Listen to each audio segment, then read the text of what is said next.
Welcome to the Healthy Habit Hotseat, where we chat to extraordinary humans and world-leading health experts to dive deep into the intricacies of the daily habits that have shaped their success.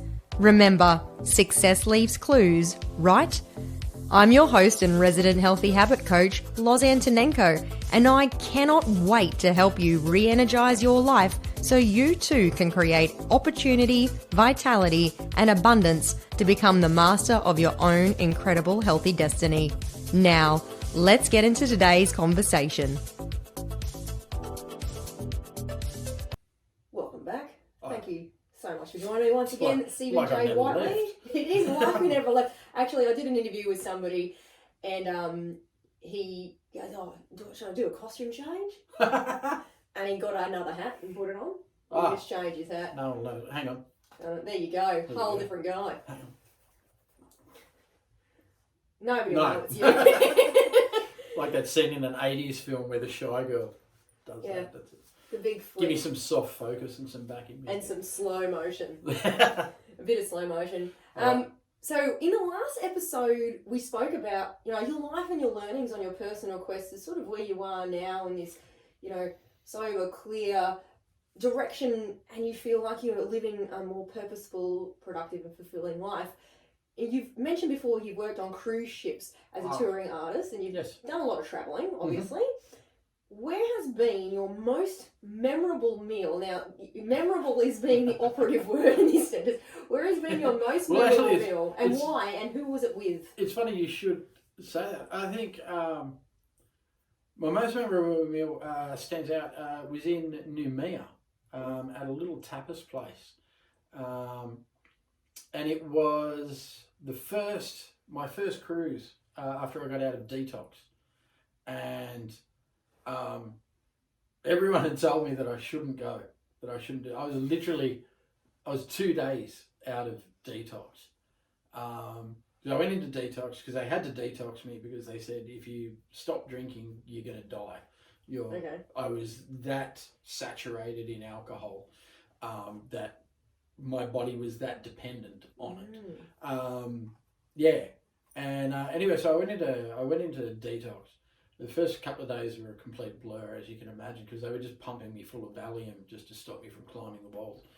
And then anyway, I remember going to sleep one night, and they woke me up about 5 minutes later, and I was like, "What are you doing? I've only been here for 5 minutes." And they were like, "Dude, it's 11 o'clock in the morning."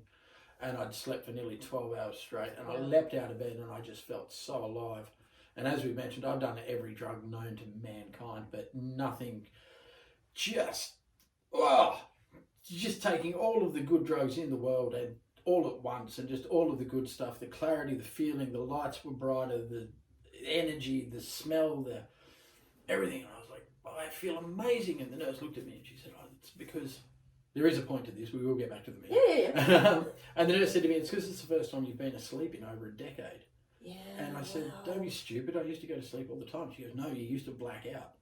She said there's a massive difference between sleeping and being unconscious. Yeah, there is. When you sleep, your brain goes through all the different stages of sleep and everything like that, and you recharge it.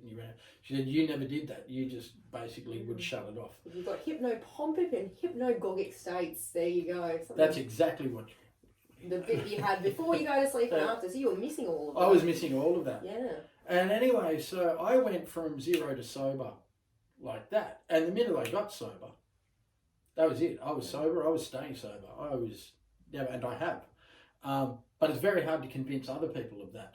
So 2 days after I got sober, I was still supposed to be in this facility for another 3 days. And I went and told them that I was checking myself out.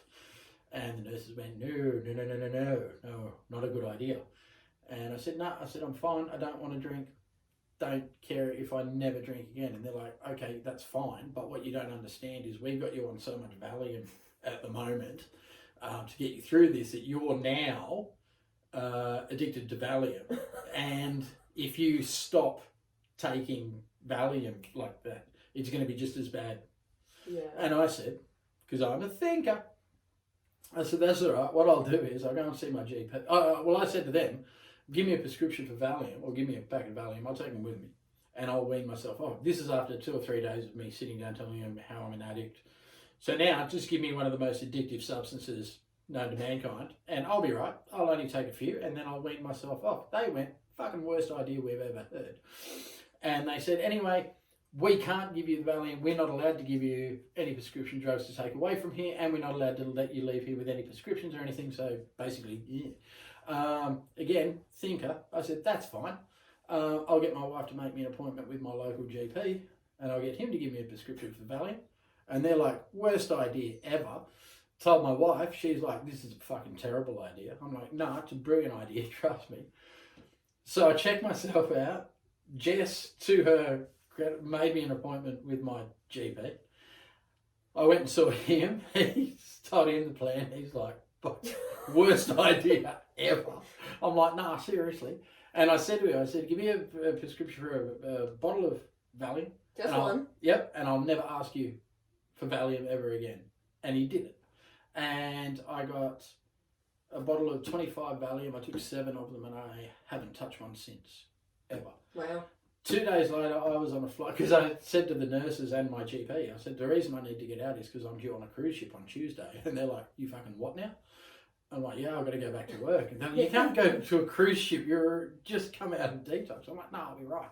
And so I flew over to Noumea and I was travelling with a comedian from Melbourne, a guy called Bart Freebane, fucking hilarious dude and top bloke. And we just happened to have a mutual friend over there, another comedian called Mick Nevin. And Bart and Mick were catching up for dinner that night at the tapas bar in Noumea. Right. And Bart said, do you want to come along? And I said, yeah. And we walked there and got hideously lost on the way. I can't do shit when I'm sober, Jesus. And we were talking, and on the way there, I remember saying to him, it's one of only 2 times that I was ever tempted to have a drink. Or I wasn't even tempted. I was just doing it out of habit. Yes. And I remember saying to Bart on the way to the restaurant, I was like, I'll just have a pot, just like one pot, just of light. And Bart didn't tell me not to do it. He just went, why? He said, you don't need to. Mm. And Bart doesn't drink. So he was like, it's not like there's peer pressure. Mm. He goes, do what you want to do. He said, but I don't see why you'd need to. And I said, you're right. And I didn't. And the reason that was memorable was because that was the first time that I'd been out on my own, trusted as an adult, and I didn't drink. And you ate. And I ate. And you remembered it? And I did. And it was fucking horrible. But it was memorable. But it was memorable. And I went back there. I was in Noumea 12 months to the day later. And took a photo of the place. And yeah, but that's my most memorable meal because that was the first time. And another memorable one was the first time that my wife and I went out. We went to Hog's Breath at Cleveland, and it was the first time in our entire relationship that we'd gone out on a date and I hadn't had a drink. Amazing. Yeah. We took our first sober date night selfie. Optimize your male and female hormones with Be Spunky and Be Genki supplements, choosing from Reboot for men, Balance for women, and Recover for performance, all containing natural and organic TGA-listed Australian-made ingredients. These nutraceuticals are designed to offer stress relief, improve strength and stamina, enhance drive and overall well-being, and I swear by them, so does my husband. Their active formulas are a unique blend of natural and organic herbs and active ingredients, and the highest performance leaders and trainers are already taking it. Why waste more time? Visit bespunky, bespunki.com.au and begenki, begenki.com.au. Use code LOZLIFE and save 10% at both sites. Now that's in the pool room. Yeah, definitely. That one. Yep. So from here on in, we're going to get into some more nitty-gritties of your daily habits. Ooh. To start with, what would you consider your healthiest habit and why? Not drinking for obvious fucking reasons. Not injecting copious amounts of shit into my veins. That is literally my healthiest habit, is just staying sober and staying clean and staying sober. Because I'm not going to paint a picture of it's a constant struggle and I'm constantly battling my demons every day. I'm not. But having said that, it is really fucking easy to fall back into bad habits again, and it would be really easy to pick up a bottle or to pick up a needle or whatever. So my healthiest habit is just reminding myself of why I'm sober and why I'm not going to have that beer and why I'm not going to take that drugs or whatever. So that's my healthiest habit, is just fucking staying sober and keeping doing what I'm doing. So what would be your most unhealthy habit? I don't know. I'm actually probably dietary choices. Okay. I think I'm not the healthiest eater in the world. Like last night, Jess and I had these grandiose plans for dinner. But we're getting really, really bad just lately. We always normally work out a weekly meal plan that goes on the side of the fridge and blah, blah, blah. And then just lately we just like look at each other. It's like, so who's cooking dinner? Oh, Uber Eats. I'll do it. No, I'll do it. No, I'll do it. And then last night I was like, fucking take it. What'd you have? Thai. Beautiful. Absolutely beautiful. And it was probably healthier than what we were going to fucking... Was it hot? No, I'm not a huge spice fan. It's really weird. My dietary habits changed when I sobered up. There was heaps of stuff that I never used to eat. I never used to eat ice cream or chocolate or anything sweet, cakes or anything like that. Since I've sobered up, I can love it. Really? Yeah, someone had a theory. Apparently it's got something to do with sugar, because there's so much sugar in alcohol and you're not getting it anymore. You crave sugar elsewhere. And like, fucking give me a cake rather than a keg any day. Yeah, interesting. Yeah. So your microbiome, which is your environment in your gut, has changed, and so... Oh, it's when I picture mine, it's just like this fucking cesspool. hideous shopping mall in California somewhere. Just one of those bright, fucking really American. There are dudes open carrying, just fucking teenage girls chewing gum. That's my fucking just the food court. You need to actually draw the food court of that place. This is my gut. Just fucking fat dudes in mobility scooters. Probably that they bought from me. What's one habit that you would actually like to change? Probably my diet. Okay. I have accumulated quite a stomach, and I made all of these. It was like when I was pretending to give up drinking. I make all these token efforts of like going on diets that I go on for like 72 hours that have got absolutely no chance of having any form of impact in that time. And I'm like, oh, it didn't work. It's just my metabolism. I'm just fat. Oh, it's the fact that I'm taking these really mild antidepressants. They always say there's weight gain with antidepressants. What it is. It's just the fact that I fucking hate cardio. I love going to the gym. I love lifting weights. I find it very cathartic. But burpees can fuck right off. And whoever invented burpees, if I find you... I want to get on a t-shirt, nobody likes burpees. Burpees make you cry. Burpees make you... Yeah, burpees make you cry and strangle puppies. They might. But yeah, but I like going to the gym. But yeah, if there was one thing I could change, it would be actually sticking to a diet and losing this gut. But then again, I've had other people go, dude, you're a 45-year-old man who hasn't exactly led the most wholesome of lifestyles. You're lucky your body fucking works at all. You have one, yeah. And I kind of had it in my head, like I guess a lot of people do, that I was just going to give up drinking, eat a salad every now and again, go to the gym and just have like a fucking Chris Helmsworth. What's that guy, a Jared guy from Subway? Oh yeah, who turned out to be a fucking massive man. We won't talk about that. No. There are these plans that we have about how life is going. Okay, well that's interesting. So do you take any supplements throughout the day, or do you have any herbal remedies that you might use in your daily routine that help you sort of get through? Not really. I take vitamins when I remember. They're kind of in the pantry every now, just multivitamins every now and again. Friends come over. Yeah, every now and again I'll just open it up looking for something else and I go, oh fuck, I haven't had a vitamin for a while. I'll take 6. It's last me 2 years. Yeah, it's true. We've got a lifetime supply. I did, when I first started gym junkying out, like most blokes, I was into the pre's and the fucking, my protein powders and all that sort of stuff. And then I went, Whiteley, you're a wanker. And I don't that do it. That sounds like a good brand. Wanker. Whiteley wanker. Are you not a big enough wanker? Try this. 9 out of 10 lab rats came out with tattoos, cigarettes. Yeah, no, I don't. I did, out of sheer curiosity, bought a bottle of the hemp oil. Oh, yeah. Because apparently it's supposed to be this marvelous thing, but didn't really. Again, 72 took it hours? 3 or 4 times. Yeah. None One of of those that. sorts of things. So, Do you have a morning ritual that you use on a regular basis? Are you talking about habits? I get woken up by the dogs. Your dogs? Yeah, or the neighbours' kids. Same.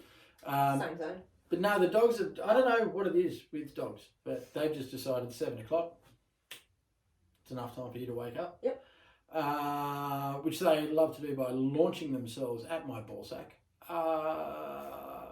So it's normally yell at the dogs, get up, do a wee, make a coffee, check my social How do you media. have your coffee? White and 2. White and 2. Yeah. Standard. Yeah, it's pretty standard. Pretty standard. Turn on the news to find out what that orange fuckwit has done. And then, basically, I wake up in one of 2 ways. I'm either fucking fully go or fully no. ADD, bipolar, I'm not sure what it is, but there's some mornings that I wake up and I'm into it. I can relate to this, yeah. And I'm away. And then there's other days where I'm just like, this couldn't be fucked. And I've learned to just go with the flow. Don't try and force it one way or the other. So, some days when I really want to do stuff, but I'm more in a couldn't be fucked, I'll go and do like just 1 or 2 token things just to feel like I've achieved something. Yeah. And then there's other days that I'll be fully go from like 7:30 in the morning until 5:30, 6 o'clock at night. And I'm knackered. Do you write yourself lists of things to do Yep. at all? Your time block? Well, we've got the to-do list still. I call it a success list. A success list. Success list, Fair enough. Yeah. But yeah, we've got that, and Jess's, and I've questioned her. I'm like, why do you write? I know it needs to be done because I'm the one that told you that it needs to be done, which means I know that you're just writing that down so that when other people come over, they look and they think we're fucking organised because we've got a to-do list. Yeah. That's how it works. Yeah. That's why they're on the fridge. It's like they should be in the pool room as well. How many hours sleep on average do you get?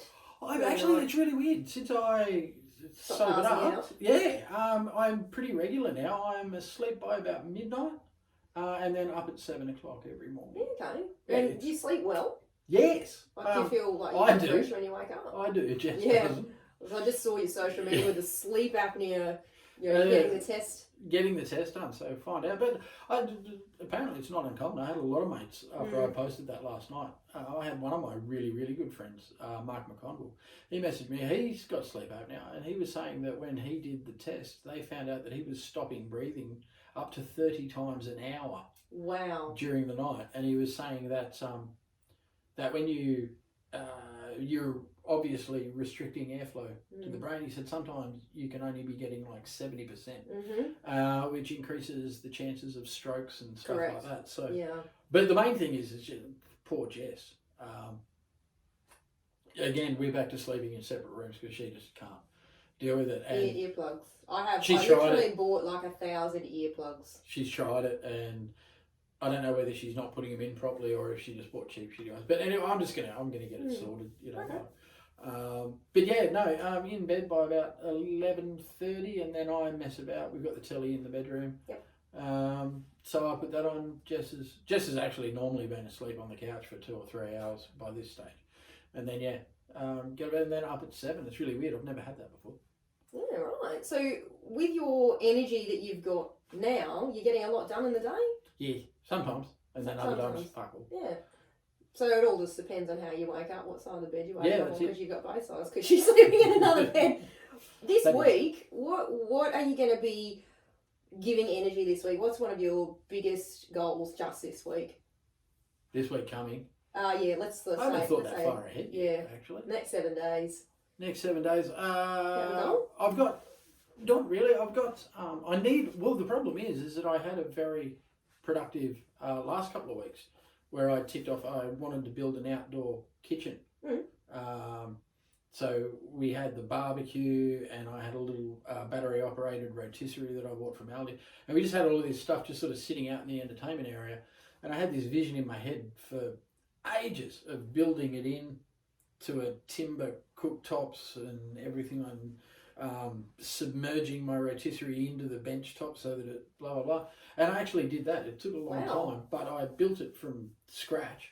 And it turned out fucking way better than I thought it was going to. You need to take like photos. Oh, I've got a it. magazine. I'll show. Those magazines. I knew it was good because I was down at Stratco the other day because I wanted to get a cover made for my rotisserie. Yeah. So I was down at Stratco talking to the bloke, and I went to show. He was sending a fax off with the plans for this cover, and Use a fax. Yeah, because he had to send it to the factory so that they with all the Fax dimensions. to the factory. Yeah, the factory. Yeah. And yeah, I pulled up the photo to show him like the rotisserie, and obviously it's in like there. And you know you've done a good job when a bloke that works at Stratco, he was like, oh yeah, oh. And Yeah, right. grabbed my phone and blew it, came out the duck's guts. It's absolutely awesome. So yeah, that's been about 2.5 weeks, and now that's finished. So Fine now, projects. yeah, I gotta find something new to do. Buy some cheap, shitty outdoor furniture on Gumtree or something. And fix it. Sand all that back and paint it all up. Nice. Yeah. Well, how can people connect with you? If anybody's interested in learning more about Steven J Whiteley, where can they find you, mate? You can check me out on Facebook, Steven J Whiteley Comedy on Facebook. I'm on Instagram, SJW Comedy on Insta. But I don't really, to be honest, I've been, my personal private Facebook is just that. It's my personal private sort of Facebook. But I've been a bit quiet on my comedy pages because Nobody's been able to go out. I haven't been doing anything, and you're not going to do it at the end of your driveway, are you? well, you could. But to tell you the truth, I'm not missing it as much as I thought I was going to. It's been fun just being fucking normal, and just sitting Whatever down. that is. Yeah, sitting down at the end of the night and just watching TV and not having to worry about getting dressed up and driving to a gig and coming home at midnight and actually being home for longer than 2 or 3 days at a time. And sort of, even my neighbours have been like, "Fuck, we've never seen this much of you." So Back on the cruise ship. yeah, fuck off. Come on, get out. You're making too much noise with your power tools in the morning. Fuck off. I'm like, yeah, well, your kids are up at 6:30, so Yeah, those dogs. those dogs. Mate, But yeah, awesome. Check us out. If anyone is watching, well, of course, people are watching or listening or Both. however, both. If you want to reach out and talk about